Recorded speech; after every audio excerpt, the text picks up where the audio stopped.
Saya ini kan bisa dikatakan sopir. Hidup saya di jalanan. Dan kalau kita masuk satu tempat untuk istirahat, biasanya kan mampir ke toilet.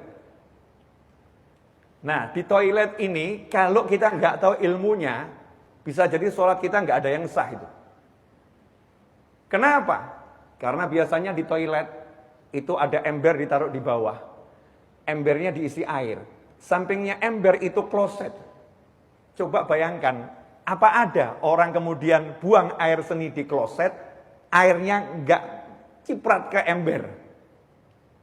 Udah jelas embernya kecil di bawah, di samping kloset.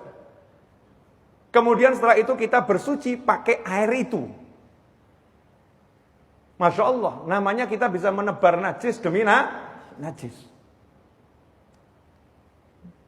Dan lain sebagainya. Coba kita lihat kondisi toilet itu. Kalau kita punya ilmu aman. Kalau nggak punya ilmu, Masya Allah.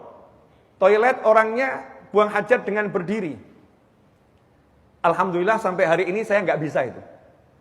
Kalau di mal-mal atau di toilet-toilet internasional itu kan ada bentuknya agak panjang ke atas gitu ya.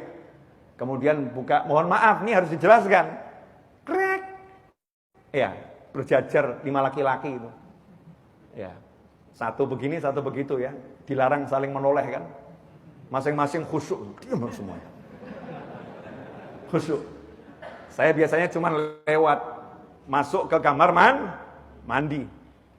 Nah itu, kalau sampai kemudian nyiprat ke celana. Celananya setelah itu dia ke musola buat sholat. Sholatnya nggak sah. Kalau ini dia lakukan selama 10 tahun, sama dengan 10 tahun dia tidak sholat. Ngeri. Makanya ilmu tentang memahami najis ini penting. Seringkali orang belajar ke langit. Muka syafah, saya bisa kasyaf. Lihat jin, lihat malaikat. Tapi najis gak paham. Itu bukan lihat malaikat itu. Ditipu setan matanya.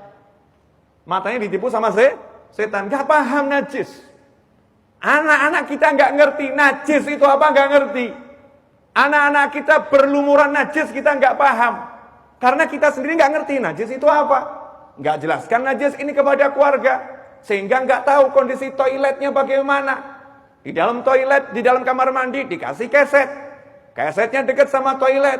Ketika dia buang hajat, kemudian dia siram. Kemudian airnya nyiprat ke lantainya. Kemudian nyiprat ke karpetnya. Setelah itu kakinya basah, ngijak karpetnya. Sehingga kakinya kena najis.